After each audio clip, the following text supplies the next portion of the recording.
Halo, Assalamualaikum. Menurut saya, setidaknya ada dua hal yang mungkin membuat orang memandang sebelah mata terhadap Vivo X50 Pro. Yang pertama adalah di level harganya yang premium, dia menggunakan Snapdragon berkepala 7 ya, bukan 8.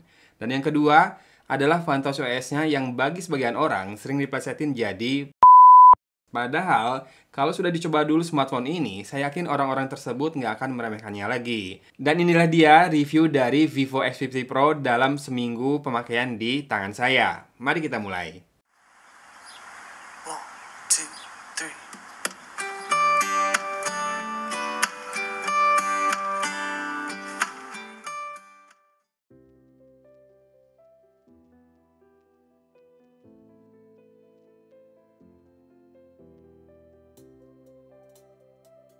Buat yang masih ingat, di video review Vivo X50 versi non-Pro, saya sempat buatkan list kekurangan yang saya rasakan. Karena secara experience memang masih sangat mirip ya.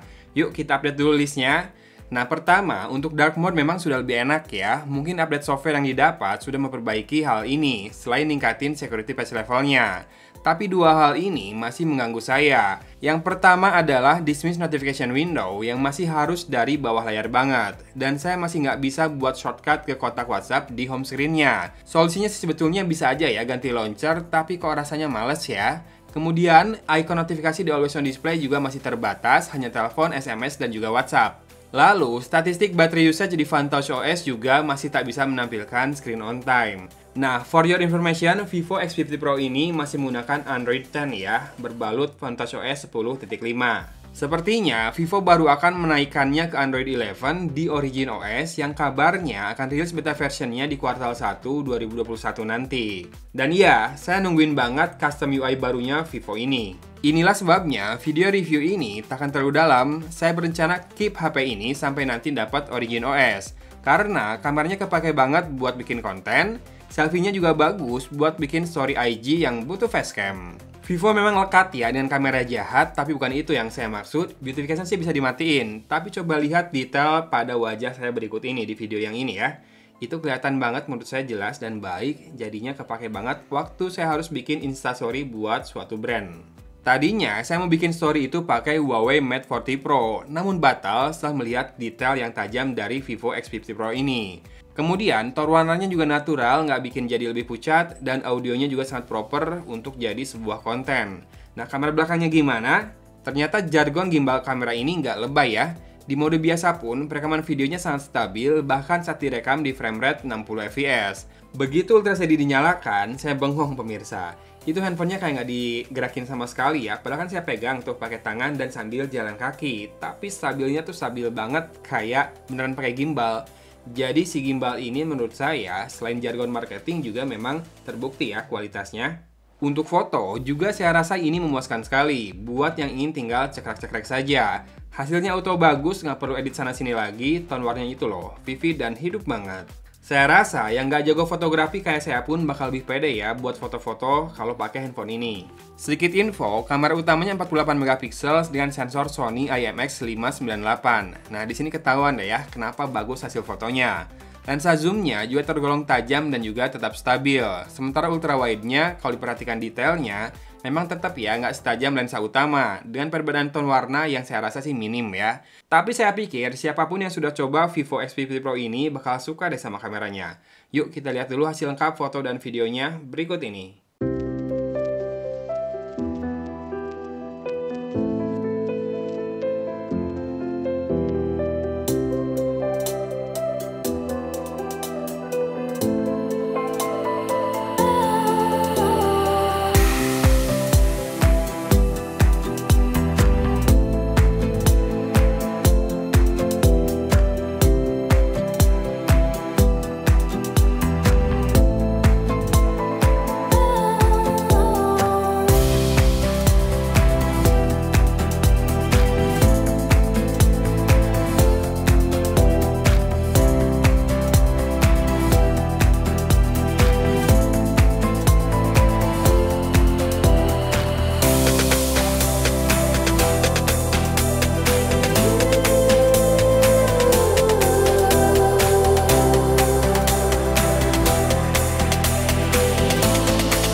rekaman video mode normal 60 fps direkamnya. Stabil banget 60 fps. Mungkin karena gimbal kameranya itu ya, OIS. Warnanya bagus banget asli.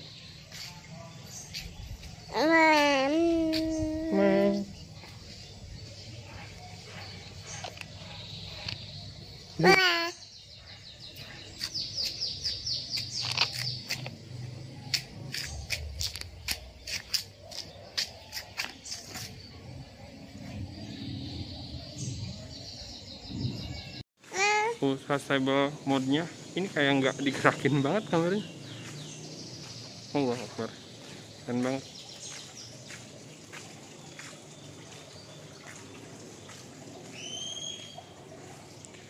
Padahal ini sambil gendong anak loh. Bentar ya, nanti saya liatin posisi saya. Nih megang handphonenya sambil gini, sambil gendong anak. Ada yang lari di belakang. Kita lari.